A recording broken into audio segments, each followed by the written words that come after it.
de hoje eu vou te mostrar a transformação desse móvelzinho aqui. É um móvelzinho de estilo vintage, embora seja um móvel leve, feito de madeiras mais finas. Ele é um móvel muito bem feito. Ele estava funcionando perfeitamente, só que dá pra ver aí que ele tem sérios problemas com o acabamento. A pintura estava desastrosa. Olhando assim, eu sabia que tinha várias camadas de pintura, dava pra perceber, mas mal sabia eu que tinha tanta tinta diferente aí. Eu encontrei esse móvelzinho em Almada, indo visitar um amigo. Claro que eu trouxe ele para casa e faz tempo já que ele estava aqui esperando a hora certa de ser transformado.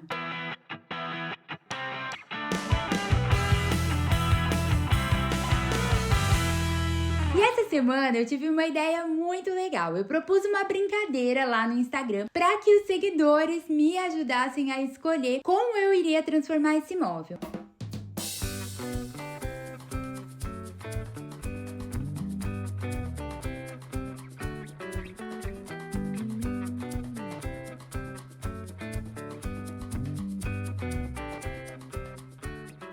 Enquanto eu desmontava os puxadores aqui desse móvelzinho, eu já publiquei no Instagram a foto dele com 3 opções de cores para que eu pudesse pintar ele. Eram 3 tintas que eu tinha por aqui e que eu sabia que ia ser suficiente para poder pintar esse móvel. Eu não queria ter que sair para comprar tinta, então por isso eu coloquei essas 3 opções. Pois bem, enquanto as pessoas votavam lá para escolher a cor, foi hora de começar a remover essas camadas de tinta daqui. Gente, eu fico até com dó que eu pego um móvel assim, porque eu imagino que a pessoa, quando foi pintar esse móvel, ela tinha a melhor intenção do mundo, ela queria fazer um bom trabalho, ela queria melhorar a aparência do móvel.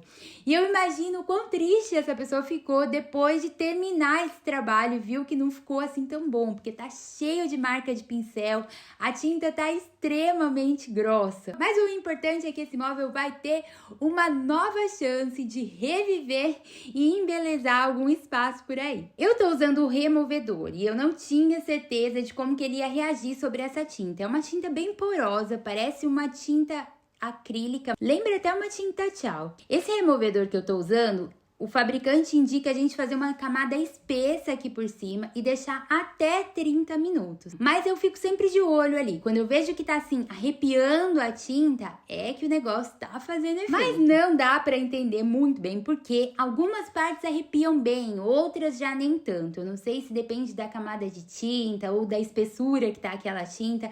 Não dá muito para entender. O fato é que eu precisei reaplicar esse removedor várias e várias vezes até que eu conseguisse retirar toda essa tinta. E hoje é muito engraçado que o Luciano chegou e me viu fazendo esse trabalho aqui. Ele falou, nossa, põe esse móvel na rua.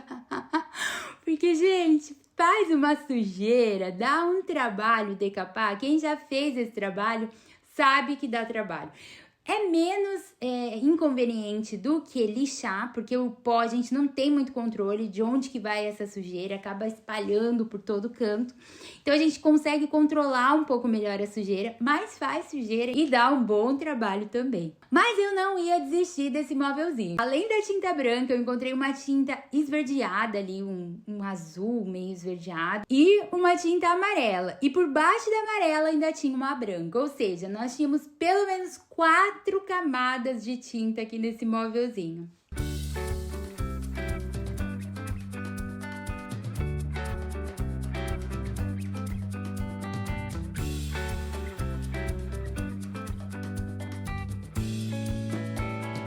E o removedor ajuda, mas muito eu vou na força do braço mesmo, gente. Eu coloco bastante força ali no raspador e vou retirando o máximo possível. Até porque esse produto, o removedor, ele não é um produto assim barato pra gente poder ficar gastando ele assim à toa, né? Então vamos gastar um pouco da força do braço também. Hora de lidar com o corpo aqui e eu fiz a mesma coisa. Fui aplicando o decapante e retirando. Assim que a tinta dava uma arrepiada, eu começava a raspar.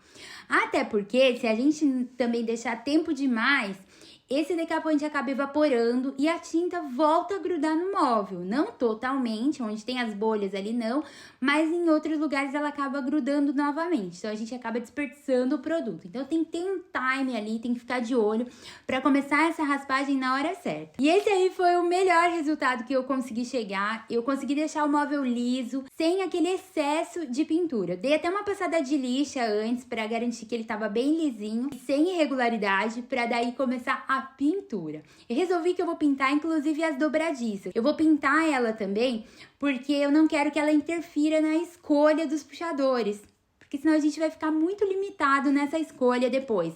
Então, bora pintar! E com 60% dos votos, a cor escolhida foi o verde reseda. Então, para pintura, eu usei esse spray, que é multi-superfície. Então, ele vai aderir muito bem aqui, nessa minha superfície que já está porosa. E ele tem um acabamento mate. Eu amei a cobertura desse verde, gente. É muito, muito bom. Mas mesmo assim, foi preciso usar 3 latas para cobrir toda a superfície do móvel. Eu pintei por dentro, por fora, de todos os lados, para que ficasse um acabamento perfeito.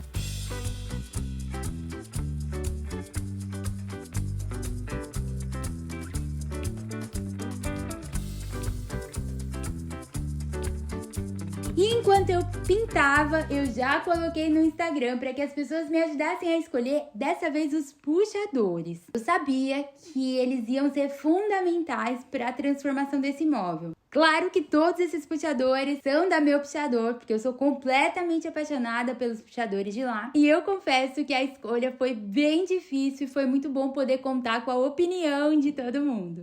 E houveram muitos e muitos votos. Gente, eu não dei conta de contar todos os votos, mas passando o olho assim, eu percebi que a maior votação foi pro número 1. E aí eu me dei o trabalho de contar todos os votos no número 1 e os votos no número 3 também, que eu percebi que era assim, algo aproximado, mas mesmo assim deu muita diferença. E enquanto a votação dos puxadores acontecia, eu aproveitei para pintar por dentro das gavetas também. Porque lembra, a ideia aqui é fazer um acabamento perfeito. No lado de dentro eu pintei com um branco pérola, porque a ideia é colocar uma decopagem aqui. E claro que eu deixei a escolha para o pessoal do Instagram e pedi para que me ajudassem nessa também. Coloquei 3 opções de papel que eu tinha aqui, que era suficiente para poder cobrir todas as superfícies que eu precisaria. E a votação ficou apertada dessa vez. Entre o padrão estampado aqui, que é um pouco mais invernal, eu diria, e a estampa de limões. Mas com 47% dos votos, quem ganhou foi essa estampa aqui de folhagem. Eu confesso que eu também teria escolhido a estampa de limões, mas eu fui fiel à votação que aconteceu no Instagram, então bora colocar essa estampa de folhagens aqui, que eu acho que vai dar bom também. E eu resolvi recortar os tamanhos certinho ali de cada lateral para poder colocar o papel já na medida certa. Claro que quando a gente faz isso, há um perigo ali, porque a gente precisa colocar muito retinho, senão acaba faltando em algum espaço a estampa. Para fazer a decopagem, eu usei cola branca mesmo, e ali é importante a gente tomar bastante cuidado, principalmente nos cantinhos, para que esse papel grude muito bem. Eu uso ali um saquinho plástico para poder alisar a superfície e fixar esse papel.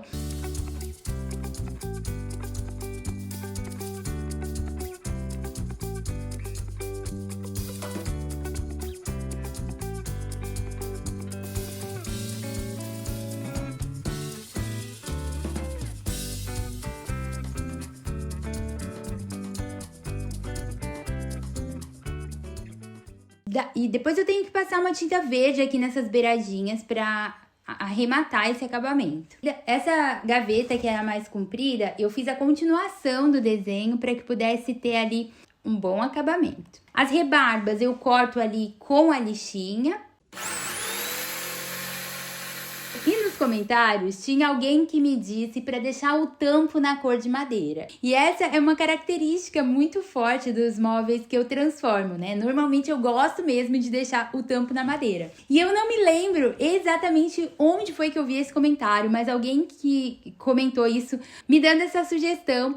E eu fiquei pensando, olha, ia ficar realmente mais bonitinho, né? Se eu pudesse fazer esse tampo na madeira. E eu me lembrei que eu tinha essa madeira aqui já disponível e resolvi fazer então um tampo novo para esse móvel. Eu achei que ia dar um pouquinho mais de imponência para ele e ia dar uma característica diferente. Cortei essa madeira e para fazer um acabamento ali arredondado, já que eu não tenho uma tupia, eu tô usando essa plana manual, que tem me ajudado, gente, muito em várias questões. Toda vez que eu preciso dar uma parada na madeira, ela ajuda bastante, viu? E é uma ferramenta relativamente barata e ela me ajuda bastante por aqui. Consegui fazer toda a borda arredondada com facilidade, depois foi só quebrar um pouco ali com a lixa para dar um acabamento bem lisinho.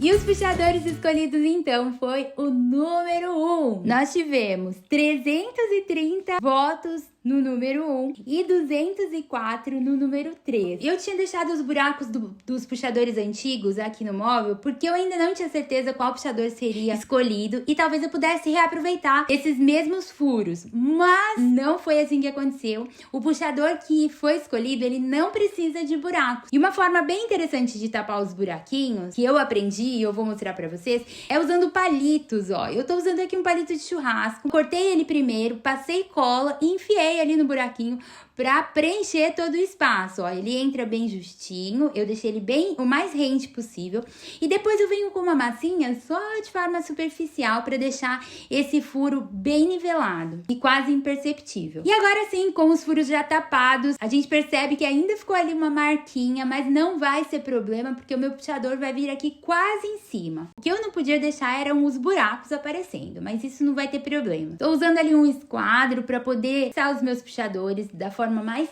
simétrica e certinha possível.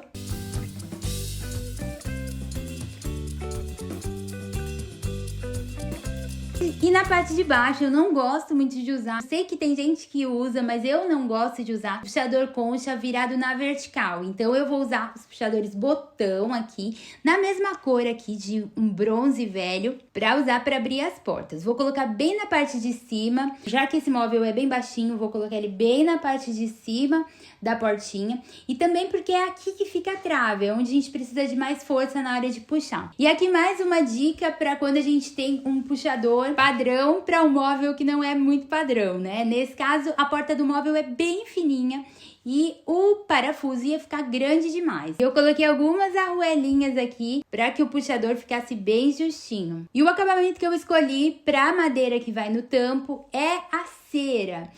E eu também recebi como sugestão que eu deixasse os pés do móvel na madeira. Até então, eles estavam brancos ali, ainda tinha resquício de tinta.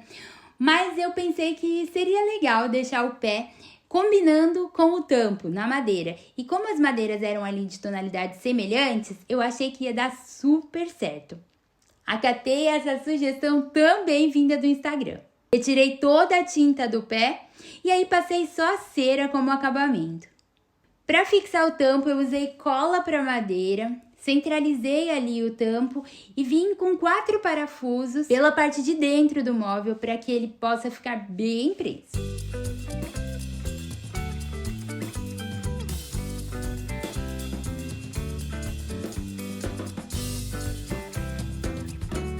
Como a ideia principal desse móvel é o capricho nos acabamentos, eu resolvi colocar o papel da decopagem também na parte de trás do móvel. Gente, e ficou tão bonito que dá vontade de deixar ele assim, afastado da parede, só pra ficar olhando essa estampa linda.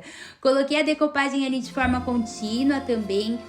E em todas as partes que eu fiz a decopagem, eu terminei com uma camada de verniz acrílico mate. Bora lá ver como é que ficou esse móvelzinho pronto, que é uma farmacinha tradicionalmente usada no banheiro, mas eu acho que fica muito charmoso num hall de entrada ou para usar como um aparador em pequenos espaços. E esse móvel muito provavelmente vai para venda, porque eu já não tenho espaço para colocar aqui. Mas eu confesso que gostaria de ficar com ele, porque ele ficou lindo demais e muito bem acabado. Me conta aí o que você achou das escolhas que o pessoal fez lá no Instagram. Se você não me segue nessa plataforma e tem a sua conta no Instagram, me segue lá para você me acompanhar, e eu pretendo fazer mais desafios como esse, porque foi muito divertido. E esse foi o vídeo de hoje, eu espero que você tenha gostado, eu espero que tenha te inspirado a colocar a mão na massa por aí também. Um beijo no seu coração, fica com Deus e até o próximo vídeo.